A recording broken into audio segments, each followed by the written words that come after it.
Shalom Bapak Ibu Saudara-saudari yang dikasihi dan mengasihi Tuhan. Bersyukur hari ini Tuhan boleh memberkati kita.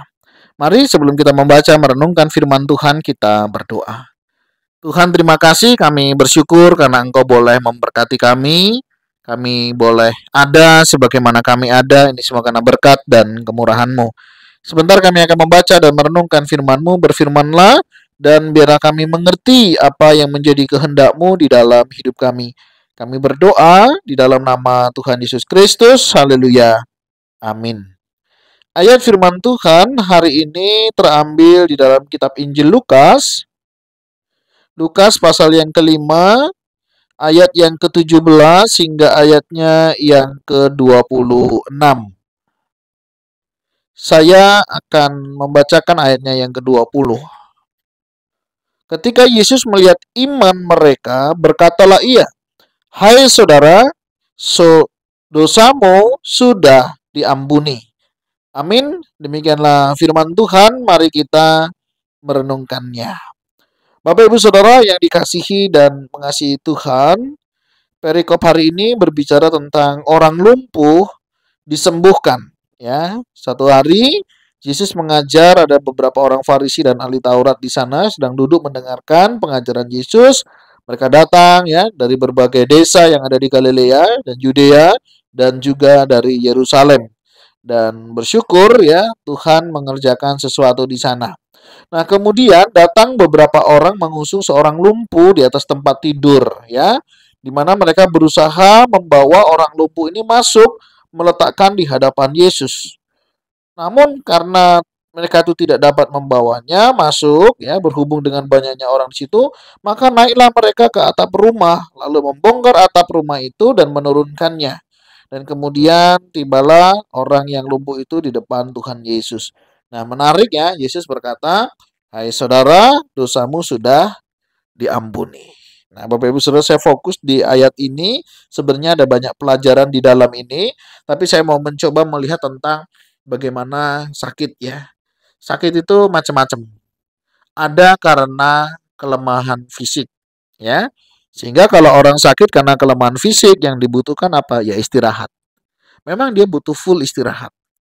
Ya, nanti dengan istirahat yang cukup, mudah-mudahan ya dia bisa terus pulih begitu.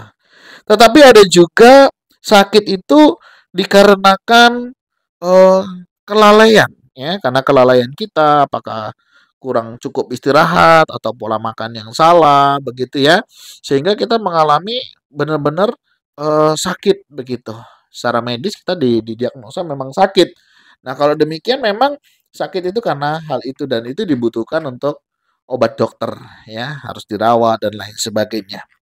Nah, namun ada juga sakit itu karena kuasa dari si jahat. Ya, ada beberapa kali di dalam kisah Tuhan Yesus itu Yesus mengusir ya roh jahat yang ada di dalam tubuh orang yang sedang sakit itu. Nah, tetapi ada juga sakit itu yang karena untuk menyatakan kemuliaan Tuhan ya. Misalnya, oh enggak apa-apa, ini memang Tuhan izinkan untuk menyatakan kemuliaannya ya. Ada orang sakit sampai mati yang kemudian Tuhan Yesus bangkitkan dan puji Tuhan bangkit begitu ya. Dan di sana nama Allah dimuliakan. Nah, hari ini kita akan coba melihat sakit yang karena dosa. Kenapa saya mengatakan demikian? Karena saya melihat dari teks yang dibaca, "Hai saudara, dosamu sudah diampuni." Artinya orang yang lumpuh ini, bukan semua orang lumpuh pasti karena dosa, tetapi di dalam bagian ini saudara mau mengatakan bahwa, "Hai saudara, dosamu sudah diampuni," menunjukkan bahwa orang ini sakit karena dosanya. Saya nggak tahu dosa apa yang dia buat, saya nggak tahu dosa apa yang dulu mungkin dikerjakan begitu. Sehingga waktu dia berjumpa dengan Tuhan, dia berkata, "Dosamu sudah diampuni." Nah, Bapak Ibu Saudara, sadar tidak sadar ada beberapa penyakit itu juga memang karena dosa. Ya, satu kali ada seorang hamba Tuhan, dia sharing bagaimana dia melayani seorang jemaat yang satu kali, satu ketika begitu sakit. Nah, memang awalnya dia tidak menceritakan apa yang sebenarnya terjadi sampai dalam beberapa waktu dalam perenungan dia panggil pendetanya dan dia sampaikan ada dosa yang selama ini disembunyikan. Bahkan istri dan anak menantunya itu tidak tahu.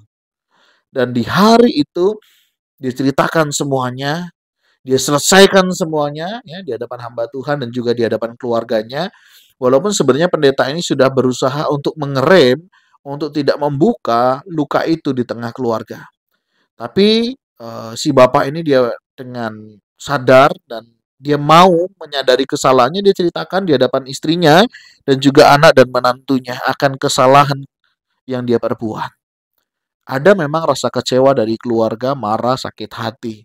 Tetapi ketika melihat kejujuran daripada pasangan orang tuanya, mereka pun coba belajar untuk melihat bagaimana melalui sakit penyakit yang dia alami, kejujurannya membawa mereka juga melihat kasih Tuhan yang menyelesaikan hal itu.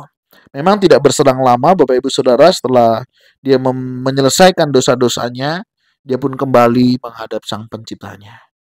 Nah Bapak Ibu Saudara, memang tidak mudah untuk melihat situasi kondisi seperti itu. Tetapi peristiwa sakit penyakit yang dia alami di usianya, ya di akhir-akhir usianya, yang nggak cukup lama, ya, hanya sekitar 1 minggu, 2 minggu, tapi si bapak ini mengalami kemenangan. Kenapa? Karena pada akhirnya dia bisa menyelesaikan dosa masa lalunya. Dia bisa mengakuinya di hadapan keluarganya, dan puji Tuhan, dia diterima dan keluarganya boleh melihat bagaimana Tuhan sungguh mengasihi keluarga mereka. Bapak Ibu Saudara, ada sakit yang dikarenakan dosa. Saya tidak tahu ya kondisi kita hari ini. Adakah sesuatu yang sedang menghalangi dan merintangi kita?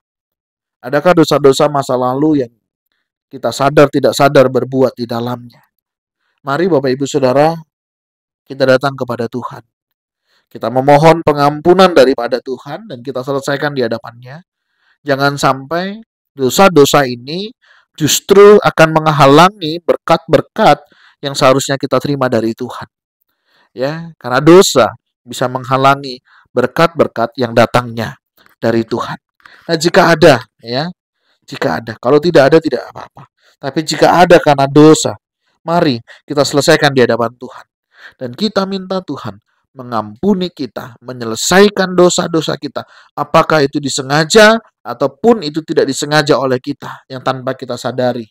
Apakah itu melukai orang lain, menyakiti orang lain, merugikan orang lain, ya, membuat orang justru benci akan Tuhan. Mari kita mohon ampun.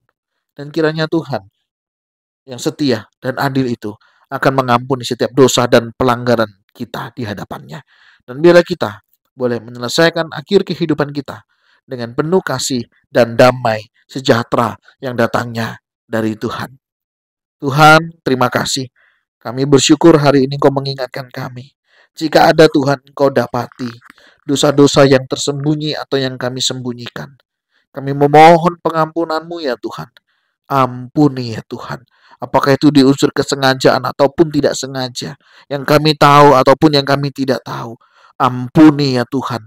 Dan biarlah hidup kami diubahkan dan ditolong oleh Tuhan. Ampuni kami ya Tuhan segala dosa pelanggaran kami. Sucikan kami, pulihkan hidup kami, dan biarlah hidup kami boleh untuk kemuliaan bagi nama Tuhan saja. Terima kasih ya Tuhan, kuatkan teguhkan iman kami, keluarga kami, saudara-saudara kami, dan kiranya hidup kami senantiasa memuliakan nama Tuhan. Terima kasih ya Tuhan untuk kasih setiamu, berkati kami semua. Kami berdoa di dalam nama Tuhan Yesus Kristus. Haleluya. Amin. Bapak Ibu Saudara, demikianlah renungan kita hari ini. Kiranya Tuhan menolong, memampukan setiap kita untuk kita boleh menjalani perjalanan hidup kita dengan damai sejahtera yang datangnya dari Tuhan. Tuhan Yesus memberkati kita sekalian. Shalom.